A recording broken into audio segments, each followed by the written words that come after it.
Assalamualaikum warahmatullahi wabarakatuh. Hai guys, izin memperkenalkan diri. Nama saya Muhammad Hafiz Muniaga, mahasiswa Universitas Lampung, jurusan Administrasi Bisnis dengan NPM 215651040. Pada kesempatan kali ini, saya ingin mempresentasikan mengenai resume yang saya dapatkan dari kegiatan kuliah umum yang diselenggarakan oleh jurusan Administrasi Niaga Bisnis Fakultas FISIP Universitas Lampung. Pada kesempatan seminar atau kuliah umum pada hari ini dengan dijelaskan dengan tema sukses membangun bisnis digital serta peluang dan tantangannya. Ya, sukses membangun bisnis digital. Semua berbau digital di zaman sekarang ya. Dan peluang dan tantangannya. Pasti di balik sebuah peluang pasti ada tantangan tersendiri. Oke, next kita masuk ke pembahasannya. Baik, pembahasan pertama yaitu mengenai peluang dan tantangan pada revolusi industri 4.0. Ya, seperti yang kita ketahui pada tahun-tahun ini, sudah beberapa tahun ini kita sudah memasuki fase revolusi industri 4.0. Diawali dengan revolusi industri 1.0 ya, yang ditemukannya mesin uap pada saat itu pada abad ke-18. Kemudian revolusi industri 2.0 pada saat pembangkit listrik tenaga uap ditemukan dan juga telepon ditemukan. Sudah mulai merubah peradaban dari umat manusia. Kemudian revolusi industri 3.0. Teknologi digital dan internet sudah berkembang. Ya, dasar-dasar internet sudah berkembang pada saat industri 3.0. Nah, sekarang kita sudah memasuki era revolusi industri 4.0. Lebih dahsyat lagi perkembangannya. Perkembangan telekomunikasi sangat cepat. Dan juga beberapa pekerjaan sudah hilang. Contohnya seperti petugas di pintu jalan tol sudah tidak ada lagi sekarang karena sudah digantikan dengan e-money atau e-tol. Itu baru contoh kecil dari dampak dari revolusi industri tersebut. Keuntungannya yaitu tidak ada jarak antara seseorang. Sekarang kita berada di belahan dunia yang lain, bisa berkomunikasi dengan orang dari belahan dunia yang lain dengan menggunakan media telekomunikasi seperti smartphone dan media sosial. Oke, kita masuk ke pembahasan selanjutnya, peluang dan tantangan revolusi industri. Oke, kita masuk ke peluang dan tantangannya yang saya bilang tadi. Sekarang kita masuk ke peluang. Apa sih peluang dari revolusi industri ini? Yang pertama, kita dapat memasarkan produk yang kita jual dengan mudah dengan adanya media sosial ya. Kita melihat dari aspek bisnis karena jurusannya administrasi niaga bisnis ya. Kenapa bisa lebih mudah? Karena kita tidak perlu lagi menjajakan dagangan kita keluar-luar. Kita hanya bisa door to door. Sekarang pada zaman industri 4.0 ini, kita hanya perlu duduk di rumah, hanya melihat smartphone, dan smartphone itu layaknya bekerja. Maksudnya media sosial dari company kita yang akan bekerja untuk memasarkan dari produk yang kita jual dengan sangat mudah dan cepat tanpa harus keluar rumah. Kemudian mengatur keuangan usaha secara digital. Oke.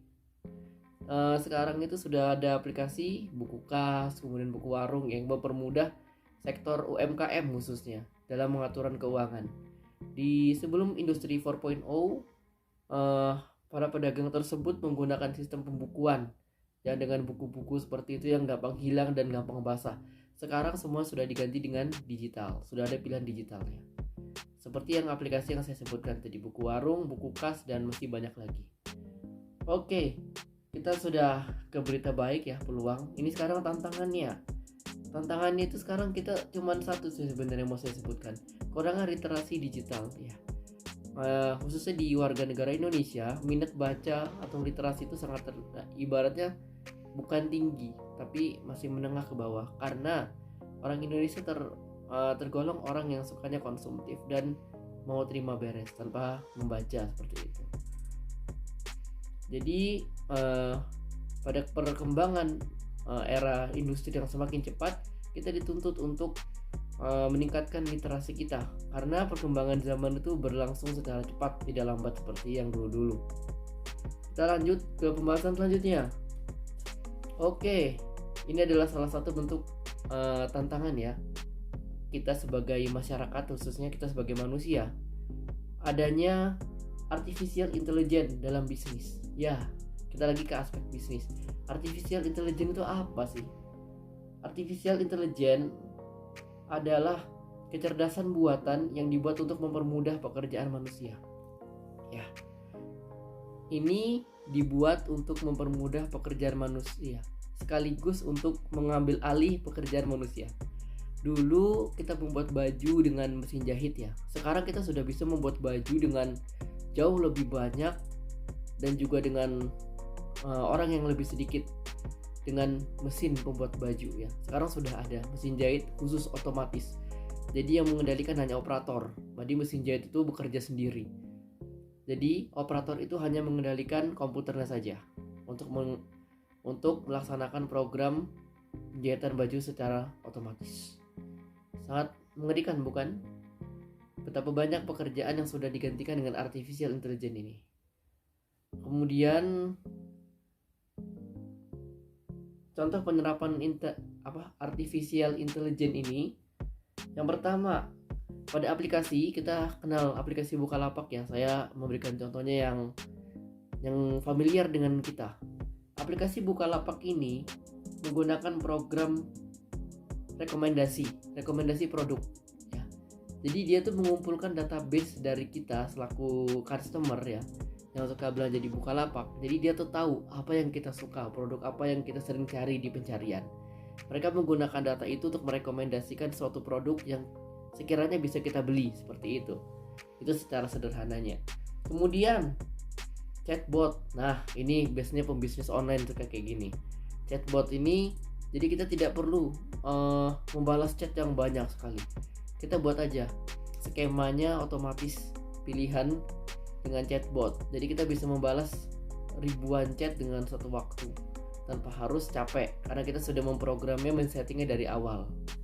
Dalam satu waktu kita bisa membalas ribuan chat yang masuk. Itu biasanya dipakai oleh online shop ya, atau usaha-usaha yang berkaitan dengan customer service gitu. Kemudian ada dalam segi bahasa, itu ada translate ya. Kita sekarang pergi kemana-mana, zaman global, dengan mudah menggunakan pesawat. Otomatis jika kita contoh pergi ke luar negeri, kita tidak tahu bahasanya, dulu kita harus buka kamus. Sekarang kita hanya perlu Google Translate saja untuk mendengarkan apa yang dibicarakan seseorang melalui voice comment, dan kemudian akan ditranslatekan oleh Google Translate tersebut. Jadi kita tahu apa arti bahasa yang mereka sebutkan, seperti itu. Di satu sisi membantu kita, dan di satu sisi bisa mengalihkan pekerjaan kita, seperti itu. Itu akan meninggal jasa penerjemah akan hilang lama-kelamaan, seperti itu. Oke, kita lanjut.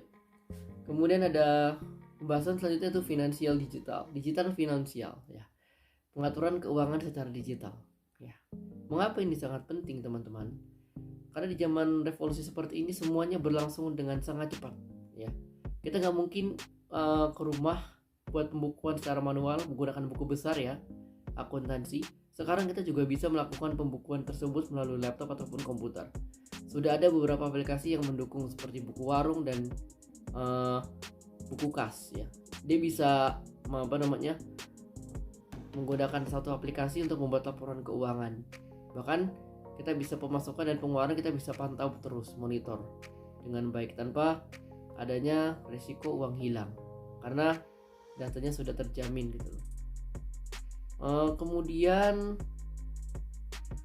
kita masuk ke digital finansial ya.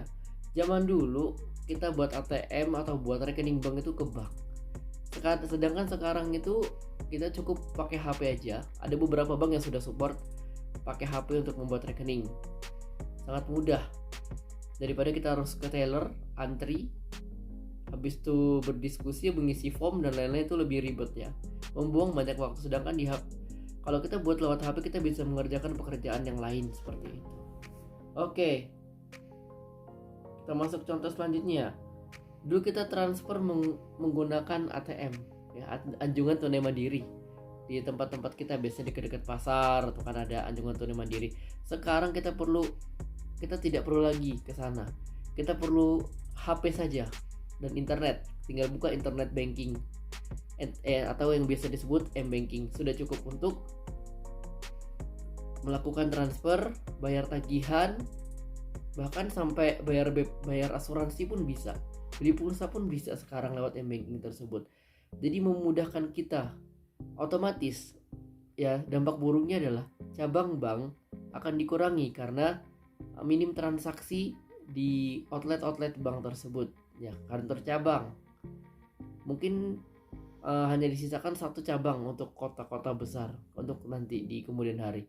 Dan juga sudah banyak bank digital yang muncul ya, seperti Bank Jago. Habis itu bank-bank konvensional juga akan bertransformasi menjadi bank digital.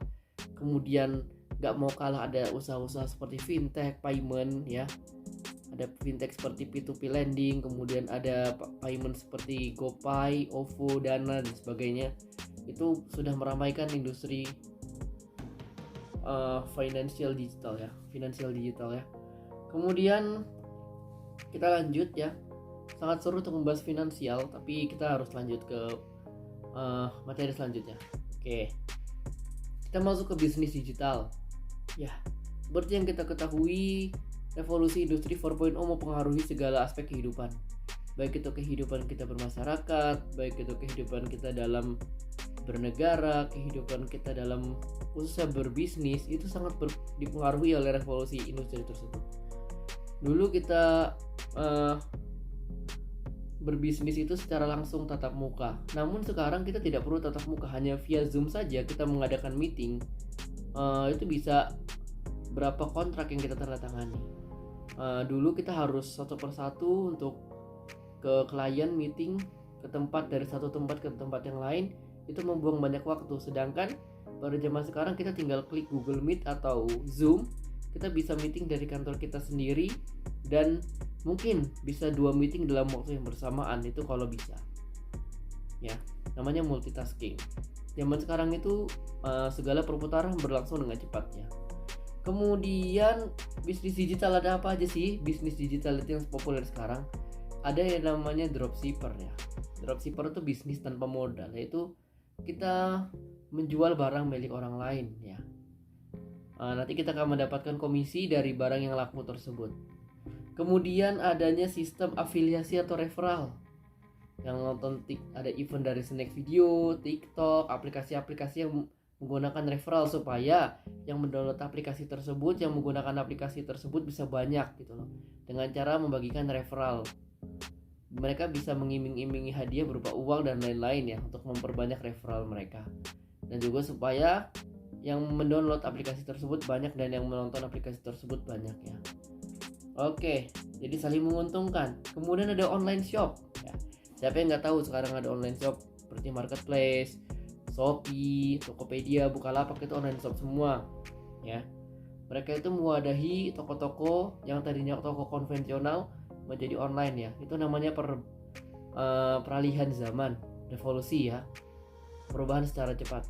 Dulu pedagang-pedagang itu di pasar tradisional berkumpul dari satu. Sekarang hanya dengan satu platform aplikasi mereka bisa berkumpul menjadi satu tanpa harus berkumpul ke satu tempat. Mereka bisa dari rumah masing-masing membuka toko dari rumah masing-masing di aplikasi tersebut, dan mereka bisa berjualan dan pangsa pasarnya bisa ke seluruh dunia, bahkan seluruh Indonesia dan seluruh dunia. Kemudian ada influencer ya. Influencer itu yang pemain-pemain dari Instagram, pemain-pemain dari Facebook, itu influencer, mereka dibayar ya untuk mempromosikan berbagai produk ya, endorsement. Biasa di Instagram itu disebut selebgram ya. Jadi dampak positif dari adanya revolusi industri ini sangat besar ya. terutama bagi industri-industri ya. Industri digital khususnya media sosial sangat besar sekali, sangat mempermudah umat manusia dalam segala aspek kehidupan kita. Kemudian ada konten kreator ya. Konten kreator seperti YouTube, kemudian mereka membuat vlog dan akhirnya mendapatkan uang dari AdSense, itu merupakan juga suatu perkembangan yang sangat pesat ya. 5 tahun terakhir YouTube ini sangat ngetrend di kalangan masyarakat khususnya Indonesia. Dalam suatu statistik data ditemukan bahwa YouTube itu menempati urutan nomor 1 aplikasi yang sering dibuka di Indonesia. Kemudian ada skema P2P lending yang saya bilang tadi. Apa sih skema P2P lending itu? P2P lending adalah suatu skema di mana pemilik modal dan pencari modal berkumpul menjadi satu. Jadi tempatnya minjam meminjam. Ibaratnya secara sederhana itu adalah tempat untuk minjam meminjam. Untuk apa sih? Jadi kita para pemilik modal meminjamkan dana dengan jangka waktu tertentu dengan bunga tertentu ya. Pokoknya ibaratnya kita biasanya itu menyasar kayak usaha kecil menengah, petani, P2P lending itu dengan jumlah uang yang tidak terlalu besar. Baik, kemudian kita lanjut ke pembahasan selanjutnya. Oke, kita masuk ke tipe bisnis. Tipe bisnis ada 4 ya, yang ada dalam ada yang dalam kuliah umum tadi yang disampaikan. Kemudian ada yang pertama adalah bisnis sapi perah. Bisnis sapi perah adalah bisnis yang ada saat sesuatu sedang viral atau populer.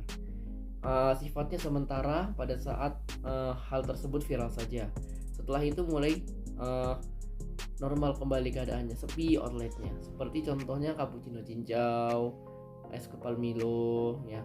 Itu bisnisnya musiman gitu loh adanya, pasti terkenalnya aja gitu loh.